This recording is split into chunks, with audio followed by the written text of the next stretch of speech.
Welcome to Status Update right here on Slaghuis TV. My name is Onati, aka Time Zone, and of course I'm always with my partner in crime, Tap, the hip-hop analyst. Today we're looking at artists who are more famous outside of South Africa than at home, and we have G, who manages Patty Monroe. What's up, brother? How are you? Great, lovely to have you here. You gotta greet me again, just for the camera. What's going on? Are you good, Obes? I'm good. Great. Listen, managing Patty Monroe, I mean, she is getting bookings in East Africa.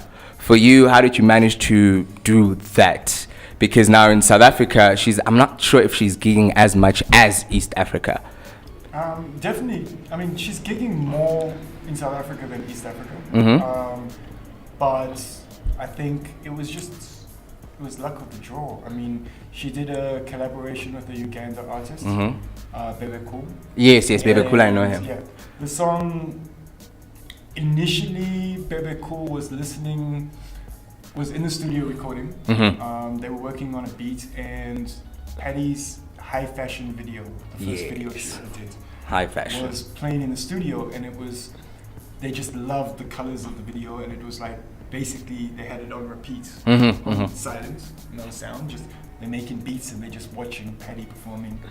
And afterwards they were like, yo, we need Patty on this beat because we feel like she was a part of the inspiration for creating it. And initially Bebe was like, I've got the song, can Patty just drop a Young 16? And Patty dropped the Young 16, we sent it to him, and he came back and he was like, you know what, I think this should be Patty's song. I think she should do another 16, and then I would just do the chorus and the bridge. He basically just gave the song to Patty. And released it. And I think it was the biggest song in Uganda for 6 months straight. Whoa. Dope. Wow. So if you had to now gauge between the clout that she has in South Africa and Uganda, because like I said, Bebe Cool, I know him, he's like top 3 when it comes to Uganda. I think with Eddie Kenzo competing, would you say that she is loved more in Uganda? No. Or she's loved here in South Africa? I would say at the time when the song was 2 years ago, yes, she was bigger in Uganda than she was in South Africa. At the moment, in the last year, she released her debut album, dropped stuff. She's now bigger in South Africa than she was in Uganda. And interestingly enough, I mean, she, when I signed her, I brought her to Joburg just to kind of let her get a sense of how the industry works in Joburg and get a sense of the players and what's going on. So as a Cape Town artist, I think from a social media stats, she had like 10% Cape Town followership across the board. After spending a year in Joburg and then doing a year back and forth between East Africa and South Africa, she was like, I'm from Cape Town. I want to be based in Cape Town. How would you define her sound though? Because it's not necessarily mainstream, hip hop or even underground. It's Patty. It's Patty. It's Patty. I think that's one of the reasons that I signed her. She's a very diverse artist, and I mean, when you're looking for beats for an artist, and every producer has like, yo, this is what's happening right now, so this is what I'm doing, and they send it in. When you have an artist that's like, nope, I don't like that. Nope, I don't. That's interesting. Is that Siri? Yeah. She wants to be part of the discussion. Unfortunately, Siri, we can't. It's only 3 of us, What a mess. She's just like, she doesn't feel challenged. She's just like, but that sounds like what everyone else is doing. Mainstream. And it's not necessarily mainstream, it's just like, she doesn't feel the challenge. And then I think Muzi at the time,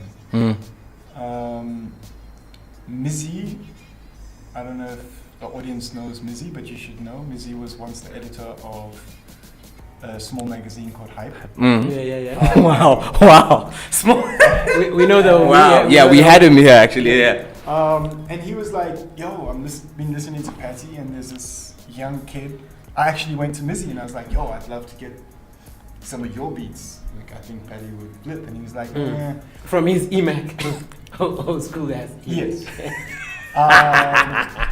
And he was like, "Yo, there's this kid from Durban, Boozy. Hit him up." And I hit him up and he came through and Patty was just like, "Challenge accepted." And they ended up doing 3 or 4 songs together, and it's been like that since I signed her. Like, it's always looking for the left field. Like when the Bebe Cool track it was a straight up, the Bebe Cool track was a straight up dancehall song. And she was just like, oh my god, what am I gonna do? Challenge accepted. Do you think that probably that's what influences the market? Like, it's easier for her to tap into an international market because of that sound that she likes. No, I think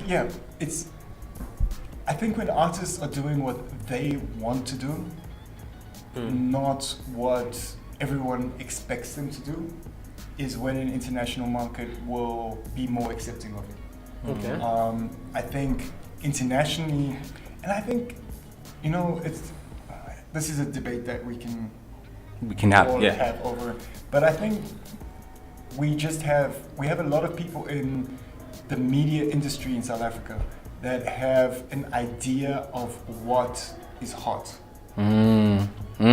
which then gets filtered down to people of like, oh no, this is what is hot. Are we being force-fed music here? I believe we are. Yeah. But it's not the case. I mean, I love doing random things, and this is why I'm in the business that I'm in. But like walking down from Newtown to here now, I saw a group of kids, and I was like, I had to jump in and be like, yo guys, 5 songs you're listening to right now. Yeah. Just to get an understanding of what people are looking. And when you get like Erykah Badu, IMDb, you're like, but guys, people are still listening to Erykah. People love IMDb, but mainstream South Africa will be like, who's that? But kids listening to it because kids love. I mean, we did that growing up. Like, we didn't want to listen to what was being told. Yeah. Like, okay, this is what you must listen to.